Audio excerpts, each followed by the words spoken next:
आप फिर न्याय की बात कर रहे हैं तो न्याय के लिए मैंने एक ही बात बोली है, विक्टिम टूरिज्म बंद होना चाहिए।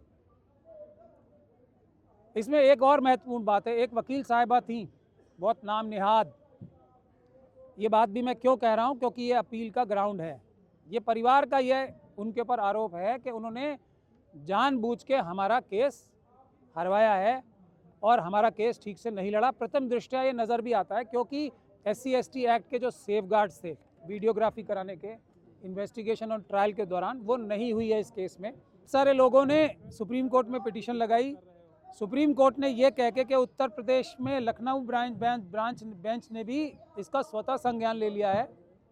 तो हम ये चाहते हैं कि उत्तर प्रदेश में लखनऊ बेंच में स्वतः संज्ञान वाली प्रोसीडिंग चले और यहाँ पे हम सुप्रीम कोर्ट में अपनी प्रोसीडिंग ख़त्म करते हैं उस समय के लिए, कुछ समय के लिए, जब तक, क्योंकि यहीं डुप्लीकेसी नहीं होनी चाहिए। पहले शुरू में ये बहुत ध्यान से सुनने वाली बात है, जब आक्रोश था पूरी दुनिया में हाथरस की बच्ची के लिए, जो केंद्र सरकार के सबसे बड़े दूसरे नंबर के जो लॉ ऑफिसर होते हैं, सॉलिसिटर जनरल साहब, उन्होंने स्टेटमेंट दी कि ये मसला जो है एडविसोरियल नहीं है, यानी कि इसमें कोई पक्ष विपक्ष नहीं है, सभी पक्ष एक तरफ हैं। मतलब केंद्र सरकार, उत्तर प्रदेश सरकार और जो पीड़ित परिवार है वो एक तरफ है, पीड़िता की पीड़ा एक तरफ है, हम सब एक साथ हैं। ये पहले दिन की स्टेटमेंट थी। कब? जबकि जन आक्रोश पूरे दुनिया में फैला हुआ था। यही बात उत्तर प्रदेश में लखनऊ बेंच में जो शुरू में स्टेटमेंट दी गई, केंद्र सरकार के जो एडिशनल सॉलिसिटर जनरल साहब थे और थी, यही बात उन्होंने कही कि इसमें कोई, हम तो पूरी ताकत से बच्ची के परिवार के साथ हैं और केंद्र सरकार और उत्तर प्रदेश बच्ची के परिवार के साथ हैं। जैसे ही, और ये हमारे सभी संगठनों को सोचने की बात है, सभी अम्बेडकरवादियों को, और अम्बेडकरवादी मैं इसलिए कहता हूँ क्योंकि अम्बेडकरवादियों की जिम्मेदारी है सभी महिलाओं की रक्षा करने की। तो ये सोचने का विषय है, जैसे जैसे मामला ठंडा होता गया वैसे वैसे केंद्र सरकार और उत्तर प्रदेश सरकार का रुख एकदम उल्टा हो गया। वो ऐसे बिहेव करने लगे जैसे ये बच्ची का परिवार उनका कोई जानी दुश्मन है। इस तरीके से बिहेव करना शुरू किया। हद ये हो गई कि 2022-23 में एक आदेश ये हुआ ये लखनऊ बेंच से कि इस बच्ची के परिवार को एक घर और एक नौकरी दे दी जाए 6 महीने के अंदर और 3 महीने के अंदर। आज कितने दिन हो गए उस बात को? ऑलमोस्ट 3-3.5 साल होने को आ गए हैं। नहीं, ये मैं 22-23 की बात कर रहा हूँ, जब आदेश ये हुआ था एक घर और एक नौकरी। हालांकि कानून इसका उल्टा कहता है, परिवार में एक नौकरी नहीं, सभी को नौकरी मिलनी चाहिए थी और सभी को घर भी मिलना चाहिए था। ये कानून कहता है भारत सरकार का, बाबा साहब अम्बेडकर के संविधान के अंतर्गत जो कानून। लेकिन मैं आपको इसके बाद विषय पे आऊँगा, मैं आपको क्यों ये जो मैंने कहा है केंद्र सरकार और उत्तर प्रदेश सरकार के बारे में इसलिए बता रहा हूँ।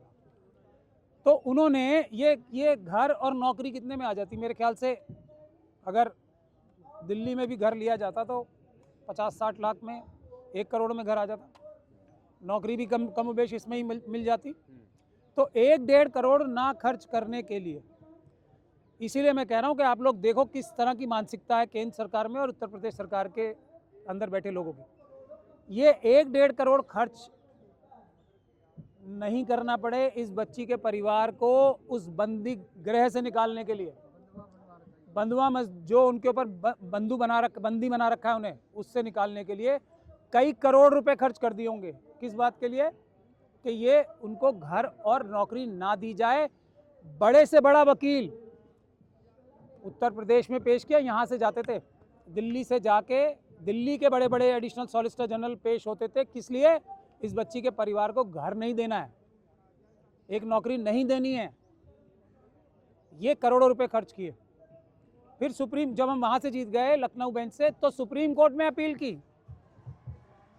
सुप्रीम कोर्ट से हारने के बाद भी कंटेम्प्ट कर रहे हैं उत्तर प्रदेश हाई कोर्ट का।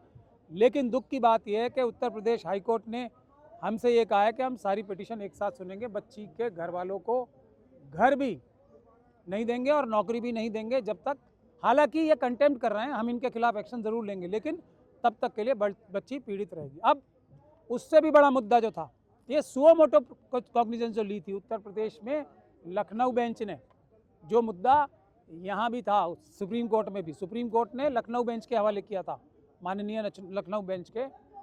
जो मुख्य बिंदु था उस सुओ मोटो का ये था कि जो बच्ची को जला दिया गया था, दहन संस्कार नहीं कहूँगा मैं, वो सबूत मिटाने के लिए जो जला दिया गया था बच्ची को, उसके लिए सुओ मोटो प्रोसीडिंग शुरू हुई थी कि इस बच्ची के साथ जैसा हुआ है उसके दोषियों को सज़ा मिले और आगे से ऐसा कभी भी ना हो कि परिवारजनों की मर्जी के बगैर किसी भी बच्चे को या बच्ची को जला दिया जाए इस तरीके से ज़बरदस्ती।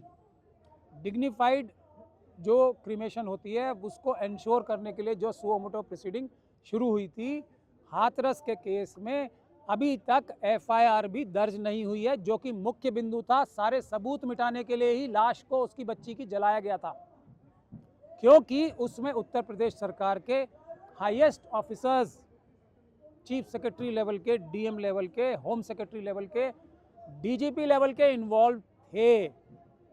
ये है, इसलिए मैं ये स्टेटमेंट उत्तर प्रदेश सरकार के हाईएस्ट लोगों के खिलाफ और केंद्र सरकार के हाईएस्ट लोगों के खिलाफ दे रहा था। अब आप फिर न्याय की बात कर रहे हैं, तो न्याय के लिए मैंने एक ही बात बोली है, विक्टिम टूरिज्म बंद होना चाहिए। इसमें एक और महत्वपूर्ण बात है, एक वकील साहिबा थी बहुत नाम निहाद, ये बात भी मैं क्यों कह रहा हूँ, क्योंकि ये अपील का ग्राउंड है। ये परिवार का ये उनके ऊपर आरोप है कि उन्होंने जानबूझ के हमारा केस हरवाया है और हमारा केस ठीक से नहीं लड़ा। प्रथम दृष्टया ये नज़र भी आता है, क्योंकि SC/ST एक्ट के जो सेफगार्ड्स थे वीडियोग्राफी कराने के इन्वेस्टिगेशन और ट्रायल के दौरान, वो नहीं हुई है इस केस में। तो क्या हुआ होगा ये तो सब कोई भी अंदाज़ा लगा सकते हैं, जबकि केंद्र सरकार और उत्तर प्रदेश के सरकार के लोगों का बिहेवियर ऐसा है। तो ये भी एक महत्वपूर्ण बात है। वो वकील साहिबा ने कौन सी पार्टी ज्वाइन कर ली है अब? भारतीय जनता पार्टी। और ये हमारा अपील का एक ग्राउंड है कि जो वकील हमारे खुद के वकील थे, उन्होंने भी ये केस ठीक से नहीं लड़ा और इस केस को हराया। ये आपको याद दिलाता होगा जो उन्नाव की बच्ची के केस के बारे में, क्या उसमें ट्रायल कोर्ट ने फाइंडिंग दी है कि सीबीआई जो है वो मिली हुई थी कुलदीप सिंह सेंगर साहब से। ये हालात हैं। इसमें सिर्फ और सिर्फ एक कॉमन चीज़ और भी है। अब बहुत इल्ज़ाम ये लग रहे थे ये उन्नाव की बच्ची के ऊपर कि ये प्रेस में चली गई, इसके साथ 4-5 लोग धरने पे बैठ गए, इसमें से 3 तो इसके परिवार वाले ही थे। बहुत इल्ज़ाम लगे। सुप्रीम कोर्ट में भी जो सेंगर साहब के वकील थे, उन्होंने ये इल्ज़ाम लगाए कि ये बच्ची की गलती थी ना, बच्ची बुरे चलन की थी, ये उन्नाव की बच्ची के बारे में। अब क्या आप लोगों को ये बात को जान के हैरानी होगी कि यही डिफेंस, जैसे इसमें तो इस केस में बच्ची, हाथरस की बच्ची का तो वकील ही मिल गए, ये एलिगेशन है, उस बच्ची के ऊपर भी इल्ज़ाम क्या लगाया? वही दुष्चरित्र थी। यानी कि कोई भी बच्ची जिसके साथ ये होगा, पहला काम क्या होता है, जो सबसे बड़ा झूठ होता है, उस बच्ची के ऊपर कोई भी आरोप लगाना। तो इन लोगों को चिन्हित करके सज़ा दिलाने का काम करना चाहिए, जो एक तो इतना बड़ा अत्याचार करते हैं, उसके बाद उसके ऊपर ही इल्ज़ाम लगाने का भी दुस्साहस करते हैं। इतनी उनकी जुर्रत, बेशर्मी की इंतहा करते हैं। 5-5 साल की बच्चियों के ऊपर भी ये इल्ज़ाम लगाने को तैयार होते हैं। इन्हें 9 साल की बच्ची जो यहाँ दिल्ली कैंट में थी, उस बच्ची के ऊपर भी, वो भी शेड्यूल कास्ट समाज से आती थी, दिल्ली कैंट की बच्ची, याद है किसी को आज? वो नागल गाँव की जगह। ये है दुर्भाग्य, ये है दुर्भाग्य। इसलिए एक भी बच्ची देश में सुरक्षित नहीं है और इसीलिए हम लोगों की जिम्मेदारी है कि आंदोलन नहीं रुकना चाहिए। देश में अभी उत्तराखंड का देख लो आप केस, वहाँ भी बच्ची की गलती बता रहे हैं। मतलब ऐसे बेईमान और घटिया लोग हैं, उस बच्ची की भी गलती बता रहे हैं। तो ऐसे लोग जो किसी बच्ची के ऊपर जुर्रत करते हैं बोलने की, उनको सबसे पहले पनिश किया जाना चाहिए। लेकिन मुख्यमंत्री योगी आदित्यनाथ कहते हैं कि अगले चौराहे पर यमराज मिल जाएंगे आपको। अभी यमराज मिल तो जाएंगे, लेकिन सेंगर साहब की मदद करेंगे या यमराज जो है योगी जी वाले, वो उनको अपनी असली ड्यूटी निभाएंगे, ये है ना।